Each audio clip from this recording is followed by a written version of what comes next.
हम जोड़ने के साधन बना रहे हैं। सोशल मीडिया जोड़ने का, लोगों को जानने का, समझने का, पहचानने का बहुत सशक्त माध्यम है, लेकिन फिर भी हम बहुत अकेले हो रहे हैं। बच्चों में डिप्रेशन बढ़ रहा है। कोटा फैक्ट्री से लेकर कई सीरियल्स, कई मूवीज़, कई डॉक्यूमेंट्रीज लगातार सामने आई हैं जो बता रही हैं कि ये युवा जनरेशन है, ये बहुत ज़बरदस्त डिप्रेशन के अंदर है, नशे की लत में है। जो आप पढ़ा रहे हैं, जो आप देख रहे हैं, ये बहुत सारी उम्मीदों के साथ ज़रूर आते हैं, लेकिन क्या इनमें वो बाहुबल नहीं है या वो जो मानसिक क्षमता होनी चाहिए वो नहीं आ पा रही है? कहाँ चूक रहे हैं हम, पेरेंटिंग से लेकर एस्पिरेशन तक? Materialism without spiritualism is orphan.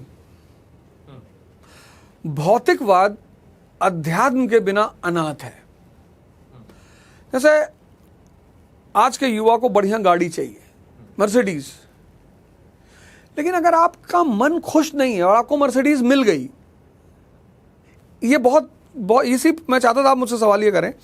मैं इस युवा को कहना चाहता हूं कि अगर आपका मन और शरीर सशक्त नहीं है तो इस दुनिया में आपको कुछ भी मिल जाए, कुछ भी, आप उसका आनंद नहीं ले पाओगे, क्योंकि आनंद के लिए शक्ति चाहिए। हिजड़ा क्यों गाली मानी जाती है? एक समुदाय है, वो एक क्रोमोसोमल डिसफिशिएंसी है उनके अंदर, उन्हें गाली नहीं देनी चाहिए, लेकिन फिर भी अगर हम किसी को हिजड़ा बोल देते हैं तो वो बुरा मान जाता है कि अरे इन्होंने मुझे हिजड़ा कह दिया। तो भौतिकवाद का भोग सिर्फ आध्यात्मिक व्यक्ति ही कर सकता है, और आज के युवा के जीवन से अध्यात्म पूरी तरह से गायब हो रहा है। वो कहता है ये धर्म, ये पाखंड, ये अविश्वास, ये ध्यान, ये कुछ भी नहीं होता। सेक्स की दवा ले रहा है 20 साल का युवा, मतलब इससे बड़ी दुर्घटना इस ब्रह्मांड में कोई नहीं हो सकती। और बड़े मजेदार बात कि ऐसे हजारों वीडियो अब सोशल मीडिया पे आ रहे हैं जो बता रहे हैं कौन सी दवा 10 घंटे काम करती है, कौन सी दवा 20 घंटे काम करती है। ये सिर्फ मानसिक खोखलेपन का परिणाम है। मतलब अगर 20 साल का युवा 80 साल का अगर आदमी ढूंढ रहा है तो एक बार उस पर दया खाई जा सकती, नाराज नहीं हुआ जा सकता, लेकिन 20 साल का युवा अगर ऐसा कर रहा है तो इन्होंने क्या किया है, इन्होंने भौतिकवाद को तो पकड़ लिया पर ये अध्यात्म को भूल गए जो इस देश की जान है। क्या इस डिवाइस के अंदर इजी अवेलेबिलिटी एक कारण है? हाँ, बिल्कुल कारण है, बहुत बड़ा कारण है। अब तो हम कुछ छुपा ही नहीं सकते बच्चों से। जैसे आज से 40 साल पहले बहुत सारे विषय थे जिन पे जानना बहुत मुश्किल था। काम एक विषय है, सेक्स एक विषय है, उस पर जानना बहुत मुश्किल था। अब हम अपने बच्चों से कुछ छिपा ही नहीं सकते। सब कुछ। आप ये जो बातें करते हैं, कई छात्रों का कहना है, हाल के समय में बहुत सारे कोचिंग इंस्टीट्यूट्स को लेकर भी बहुत सारे प्रोटेस्ट हुए। छात्रों का कहना है कि अवध ओझा सर क्लास के अंदर ये सब ज्ञान की बातें करते हैं, सिविल सर्विसेज की प्रिपरेशन तो करवाते नहीं, विषय के ऊपर चर्चा होती नहीं है, वो सेक्स पर चर्चा करते हैं, वो जीवन के इस दर्शन के ऊपर चर्चा करते हैं, इसके लिए हम क्या करें? ये तो बातें बहुत जगह सुन लेते हैं। इतिहास एक ऐसा विषय है, जब मैं रॉबर्ट क्लाइव को पढ़ाऊंगा तो मैं बताऊंगा कि honesty is not the best policy, क्योंकि प्लासी का युद्ध पूरा बेईमानी पर ही जीता गया है। प्लासी के युद्ध में लड़ाई कहां हुई? 29 लोग मरे थे रॉबर्ट क्लाइव की तरफ से, ईस्ट इंडिया कंपनी की तरफ से, और 500 लोग मरे थे सिराजुद्दौला की तरफ से। मेरा जो विषय है, अगर मैं पबैड पढ़ा रहा होता, ज्योग्राफी पढ़ा रहा होता, इकोनॉमी पढ़ा रहा होता, तो उसमें कहानियां होती ही नहीं। इतिहास कहानियों का ही विषय है, और जितना ज्यादा कहानियों से उसे जोड़ा जाएगा उतनी ज्यादा समझ व्यक्ति की बढ़ती चली जाएगी। तो जब मैं उन चीजों को जोड़ता हूं तो ऐसा नहीं कि सारे करते हैं।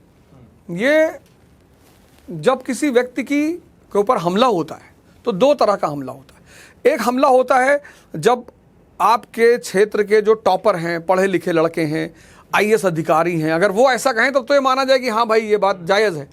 लेकिन आज के समय में जब हर कोचिंग का अपना एक IT सेल है, मतलब आपको भी पता है कि किसी के बारे में कुछ भी ट्विटर पे कहलवाया जा सकता है, ट्रेंड कराया जा सकता है। आज ट्रेंड होना कोई बहुत बड़ी बात नहीं है, क्योंकि बड़ी बड़ी कंपनियां ट्रेंड कराने का ठेका लेती हैं। तो आज के युग में किसी भी व्यक्ति को, लेकिन मैं इसको बहुत पॉजिटिव लेता हूं। जैसे आपने शुरुआत में वायरल की बात कही, तो मैं कभी कभी खुद से वायरल होता हूं, प्लान करके कुछ मुद्दा देता हूं लोगों को कि भैया बहुत दिन हो गया, बड़ी शांति फैली हुई है यार, हंगामा नहीं हो रहा है। तो चर्चा की भूख है ना? भूख नहीं है। फिर आप जब जानते हैं कि अब आप लोग, दुनिया कहीं आपको मिस तो नहीं कर रही है, दुनिया आपको मिस ना करे, वो आपको सुनती रहे, जानती रहे, देखती रहे कि हाँ पर्दे पे हैं। जैसे हमारे एक बॉलीवुड के एक्टर हैं बेचारे, मैंने सुना आजकल बड़े अवसाद से गुजर रहे हैं। तो ये अवसाद जो होता है कि भाई आप आज सोशल मीडिया के दौर में कोई अवसाद में हो ही नहीं सकता। कुछ तो बाहर निकालिए, कुछ तो बढ़िया बोलिए, कुछ तो कहिए, कहीं ना कहीं कोई ना कोई आपको यही तो वजह सर, यही तो इंस्टेंट ग्रेटिफिकेशन है जो युवाओं को जो है बेतुकी हरकतें करवाता है, कभी प्लेटफॉर्म के ऊपर, कभी मेट्रो ट्रेन के अंदर, कभी चौराहे के ऊपर। तो यही तो इंस्टेंट ग्रेटिफिकेशन है, यही हम सोशल मीडिया में ढूंढ रहे हैं कि कोई मुझे जानता रहे, चर्चा करता रहे, देखें कितने लाइक्स आए, कितने शेयर्स आए। देखिए अभी मैंने एक वीडियो देखा, बड़ा प्यारा वीडियो देखा, बहुत प्यारा। मैं उन लड़कों की तारीफ करना चाहता हूँ, मैं नाम तो नहीं जानता। उन्होंने बड़ा छोटा सा वीडियो बनाया कि हस्बैंड वाइफ लड़ रहे हैं और हस्बैंड जो है वाइफ को धक्का देता है, तो वाइफ जाने लगती है। तो एक लड़का दूर से देखता है, तो वो आता है, हस्बैंड का कॉलर पकड़ लेता है, कहता पत्नी को मार रहा हो, शर्म नहीं आती तुमको? तो लड़की अपनी पत्नी की तरफ देख के कहता भैया ये बहुत कुत्ता औरत है। और फिर लेडी पलटती है और आती है, अपने हस्बैंड की तरफ देखती है, फिर उस लड़के की तरफ देखती है और एक चप्पल खींच के उस लड़के को मारती है जिसने उसका कॉलर पकड़ रहा होता है। अपने हस्बैंड को नहीं, लड़के को। कहती लेखपाल है, इज्जत है इनकी।